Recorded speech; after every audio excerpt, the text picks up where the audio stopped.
Hello dear students. So in previous lectures we have covered the derivation of nth term of an AP and sum of n terms of the AP.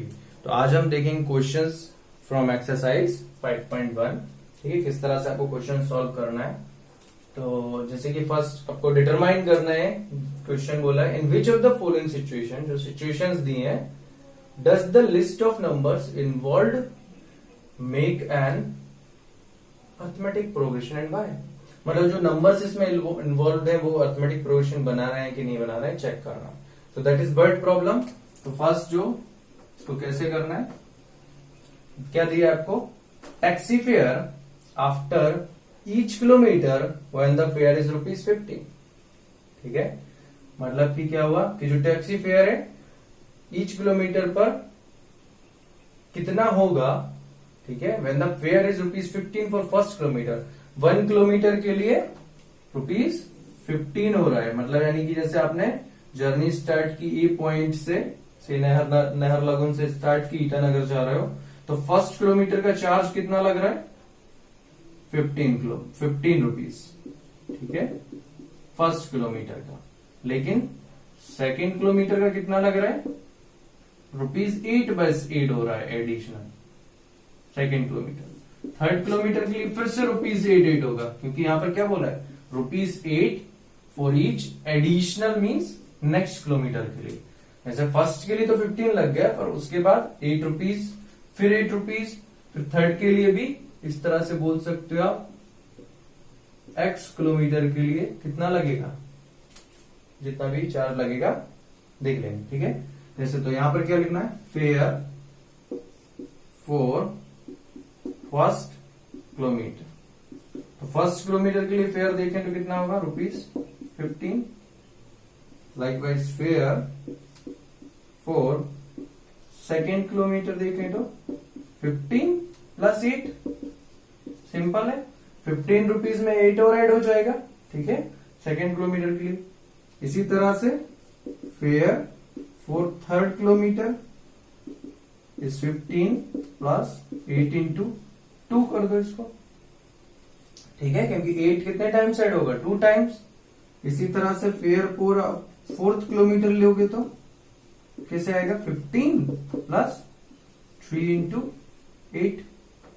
Likewise fair for x kilometre और nth kilometre, that is 15 plus x minus 1 into 8. तो ये कुछ similar दिख रहा है आपका arithmetic progression की जैसे कि बोल सकते हो this is your first term, 15 plus 8 23 second term, 15 plus 16 31 third term, 15 plus 24 39. और इस तरह से आपका जो है नेक्स्ट टर्म बनता जाएगा. तो यहां पर हमें क्या दिख रहा है, फर्स्ट टर्म भी है, कॉमन डिफरेंस d ऐड हो रहा है, दैट इज कॉमन डिफरेंस. ठीक है, 23 minus 15 8, that is common difference. तो ये आपका d है. तो ये क्या है, ये जहां पर जो नंबर इन्वॉल्व है 15 23 31 39, देख ये क्या फॉर्म कर रहे हैं, एक अर्थमेटिक प्रोग्रेशन फॉर्म कर रहे हैं, जहां पर फर्स्ट टर्म 15 है, कॉमन डिफरेंस 8. ठीक है, आप इसमें फाइनल अल्टीमेट फेयर लिख सकते हो, that is 15 plus 8x minus 8 और 15 माइनस 8 7 प्लस 8x. अगर हम देखें fair for x kilometre is nothing but 7 plus 8x. जैसे कि 1 किलोमीटर के लिए x का वैल्यू अगर 1 रखेंगे तो कितना आएगा, 7 प्लस 8 15 आ रहा है.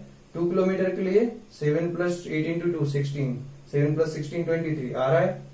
8 इंटू 3 24 प्लस 7 31 आ रहा है. तो इस तरह से आपका जो है ये जनरल टर्म बन जाएगा, यहां पर ये बोल सकते हो. ठीक है, तो इस तरह से ये कैलकुलेट करना है. चलो नेक्स्ट क्वेश्चन देखते हैं. क्वेश्चन 1 का ही सेकेंड पार्ट. क्या देखना है इसमें, the amount of air present in a cylinder when a vacuum pump removes 1/4 of the air remaining in the cylinder at a time. ठीक है, तो इसका मीनिंग क्या है, जैसे कोई ये सिलेंडर है, और इसमें कोई वैक्यूम पंप कुछ भी लगा रखा है हमने, जिससे क्या हो रहा है, एयर बाहर जा रहा है। अब एयर बाहर तो जा रहा है वैक्यूम पंप से, लेकिन कितना बाहर जा रहा है? तो पहले हम क्या लेते हैं, सपोज इसमें late x kg air was present at initial time। ठीक है, स्टार्टिंग टाइम में कितना था, x kg एयर था। ठीक है, the amount of air present in a cylinder when a vacuum pump removes 1/4। Vacuum pump कितना निकालेगा, जो इसमें अमाउंट प्रेजेंट है, इसमें x kg प्रेजेंट है, तो वैक्यूम पंप 1/4 निकालेगा हर बार जितना उसमें एयर बचा है उसका। ठीक है, तो फर्स्ट टाइम इसने कितना एयर निकालेगा, first time vacuum pump removed air, जो एयर निकाला है उसने कितना होगा, x/4। ठीक, x/4 उसने निकाल दिया फर्स्ट टाइम में।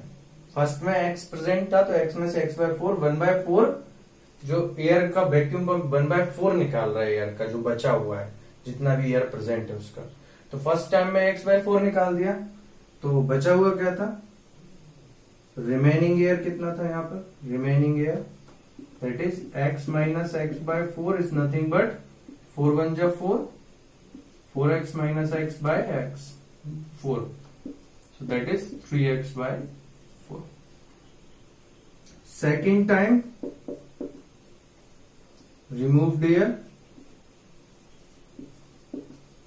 कितना होगा, 1/4 ऑफ जो बचा है 3x/4, इसका 1/4, तो ये कितना आ जाएगा टोटल 1/16, सॉरी 3x/16। ये एयर निकल गया। अब ये निकल गया तो फिर कितना बचा, देन रिमेनिंग एयर,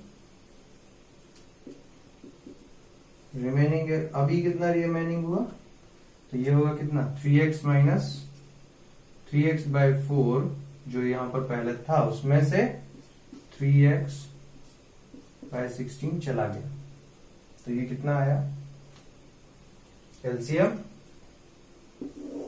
16 4 का एलसीएम 16, और तो 16 एलसीएम तो 4 6 4 4 जा 4 3 जा 12x minus 3x that is 9x/16। ये आपका रिमेनिंग एयर है। ठीक है, दिस वन इज रिमेनिंग।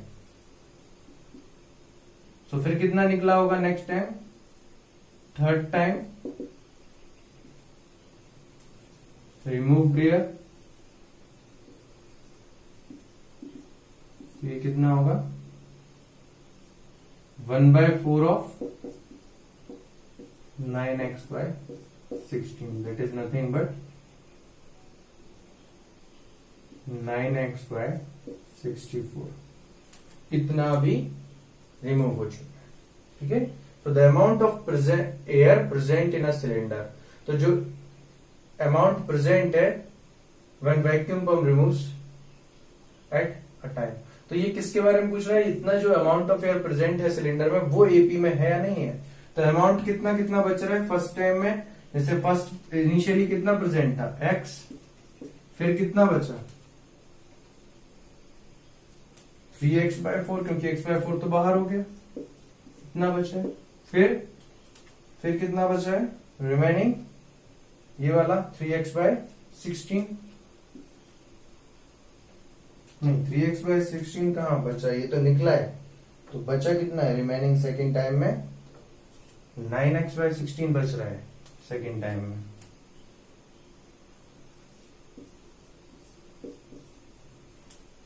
ठीक है, तो इसके बाद भी हम ऐसे ले सकता है, लेकिन अभी यहां पर देखते हैं क्या ये एपी में है या नहीं है। सो एपी में है या नहीं है चेक करने के लिए क्या करोगे, second term minus first term, इसमें से इसको माइनस करो, 3x/4 माइनस x, ये कितना आ जाएगा -4 माइनस x/4, यहां से 9x/16 माइनस 3x/4। तो ये कितना आएगा 16 4 16 1 16 9 x माइनस 4 4 जा 4 3 जा 12 x माइनस 3x/16, जो कि कहीं से भी कॉमन डिफरेंस सेम नहीं है यहां पर, क्योंकि कॉमन डिफरेंस सेम नहीं है। That d1 is not equal to d2, common difference same नहीं है, तो ये जो है अर्थमेटिक, इसके जो नंबर्स हैं वो अर्थमेटिक प्रोग्रेशन फॉर्म नहीं कर रहे हैं। ठीक है, amount of air present in cylinder when vacuum pump removes 1/4 of air remaining of in the cylinder at time, it is not in the arithmetic progression because there is no common fixed common difference। ठीक है, इस तरह से कर देना है। चलो next question. So second question of exercise 5.1, that is write first 4 terms of arithmetic progression when first term is a and the common difference d are given as follows। ठीक हो, तो क्या दिया है, a इज इक्वल टू आपको दिया है -1 और d इज इक्वल टू दिया है 2। ठीक है, तो किस तरह से आपको राइट करना है, a is equal to means first term -1, d equal to 1/2। तो मैंने क्या बताया था, a1 a2 a3 up to an are the terms of AP। then a1 तो फर्स्ट टर्म है मीन्स a है, that is nothing but -1, और a2 क्या होगा, a1 plus d, और you can say -1 plus d। अब d क्या है, यहां पर d दिया हुआ है आपको, that is 1/2। -1 plus 1/2 is nothing but minus of 1/2। -2 plus 1 is -1, -1/2 आ जाएगा। इसी तरह से a3 कितना होगा, a1 plus 2d which is equal to -1 plus 2 into 1/2, 2 to cancel, -1 plus 1 0, so third term is 0। likewise fourth term क्या होगा, तो फोर्थ टर्म हो जाएगा a1 plus 3d which is equal to -1 plus 3 into 1/2, that is -1 plus 3/2 which is equal to -2 plus 3 1/2, तो a4 हो जाएगा 1/2। तो first 4 terms आप कैसे लिख सकते हैं, -1, then second is -1/2, third is 0, then 1/2, and then again 1/2 plus 1/2 1। इस तरह से आप जा सकते हैं। तो ये फर्स्ट 4 नहीं, आप कितना भी टर्म्स लिख सकते हैं। ठीक है, यहाँ पर तो जस्ट फर्स्ट 4 टर्म्स लिखने को बोला है, बट आप कितना भी टर्म्स को लिख सकते हैं। इसी तरह से हम सेकंड, ये वाला जो क्वेश्चन है 5th, इसमें प्रोसीड करेंगे। यहाँ पर दिया है a1, आपको दिया a -1.25, d दिया है -0.25। ठीक है, तो प्रोसीड ऐसे ही करना है। a को आप क्या लिख दोगे, a को a1 is your -1.25 and d is -0.25, so a2 कितना होगा, a1 तो वही रहेगा, a2 होगा a1 means -1.25 plus d means -0.25, तो ये कितना होगा -1.50। ठीक है, ये second term. Likewise a3 is -1.25 plus 2 into d means -0.25, तो ये -0.5 और ये -1.25, that is -1.75। Third term. Likewise fourth term -1.25 plus 3 into -0.25, तो ये आ जाएगा -2.00। ठीक है, फोर्थ टर्म। तो इस तरह से आपकी टर्म्स बन जाएंगी। First term -1.25, second term -1.5, third term -1.75, -2.00, -2.25, -2.5, इस तरह से टर्म्स बनती रहेंगी। ठीक है, ये फर्स्ट 4 टर्म्स होंगे। ठीक है, चलो नेक्स्ट क्वेश्चन देखते हैं। Question is for the following APs arithmetic progression right the first term and common difference. बहुत आसान क्वेश्चन। ये एपी दिया हुआ है, फर्स्ट टर्म कौन सा होगा ये, और कॉमन डिफरेंस क्या होगा इन दोनों का डिफरेंस। तो देखो क्या करना है, first term 1/3 b is equal to a2 minus a1, ये a1, ये a2, ये a3, ये a4, a2 minus a1 means 5/3 minus 1/3। जब एलसीएम सेम होता है तो नंबर्स डायरेक्ट सब्ट्रैक्ट कर दो, 5 minus 1 4/3। Cross verify, d is also equal to a3 minus a2, that is 9/3 minus 5/3, 9 minus 5/3 4/3। तो ये कॉमन डिफरेंस है, 4/3 इक्वल आ रहा है। ठीक है, लाइकवाइज यहां पर क्या होगा, a1 a2 a3 तो दिख रहा है a1 equal to first term 0.6, d is equal to a2 minus a1 1.7 minus 0.6, 7 minus 6 1, 1 minus 0 point minus 1.1, या फिर a3 minus a2 2.8 minus 1.7, 8 minus 7 1, 2 minus 1 1। ठीक है, तो कॉमन डिफरेंस यहाँ पर क्या होगा 1.1 और यहाँ पर 4.3। तो ये इस तरह से आपको थर्ड क्वेश्चन इस तरह से आप पूरे क्वेश्चन कर सकते हो, उसमें जो भी रिमेनिंग है। Next question, so question number 4 is which of the following are APs, इसमें से कौन सा अर्थमेटिक प्रोग्रेशन है। If they form an arithmetic progression find common difference and write 3 more terms. देखो जैसे फर्स्ट में क्या दिया है आपको 2 4 8 16, तो ये क्या, ये कॉमन अर्थमेटिक प्रोग्रेशन फॉर्म कर रहे हैं, तो चेक करने के लिए क्या करना है, कॉमन डिफरेंस। इसको first term, second term, third term, fourth term. 4 minus 2 2, 8 minus 4 4, दोनों इक्वल नहीं है, so this is not forming an AP, ये कोई एपी फॉर्म नहीं कर रहा है।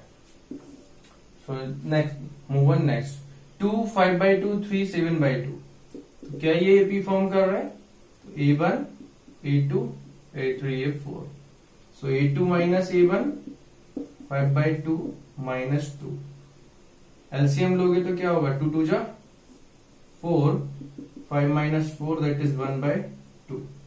सो d को आप बोल सकते हो 1/2, but check one more time, that is a3 minus a2 is equal to 3 minus 5/2, 2 3 जा 6 माइनस 5/2 दैट इज 1/2। तो d तो सेम आ रहा है, तो इसका मतलब अदर टर्म्स क्या होंगे, ये first second third fourth 3 more terms लिखना है, means you have to write a5 that is a1 plus 4d means 2 plus 4 into 1/2, 2 2 जा 4, सो 2 प्लस 2 4, a5 के बाद a6 that is a1 plus 5 into 1/2, which is 2 2 जा 4, 4 plus 5 9/2, a7 2 plus 6 into 1/2, 2 3 is 6, 3 plus 2 5, so a7 is 5। तो ये 3 more terms आ गया, a5 a6 a7 4 9/2 and 5। ठीक है, तो इस तरह से क्वेश्चंस करना है। तो आप बाकी क्वेश्चंस खुद से सॉल्व करो, जो भी नहीं होगा पूछ सकते हैं। ठीक है, चलो इस तरह से ये एक्सरसाइज कंप्लीट होता है। Next exercise in next class.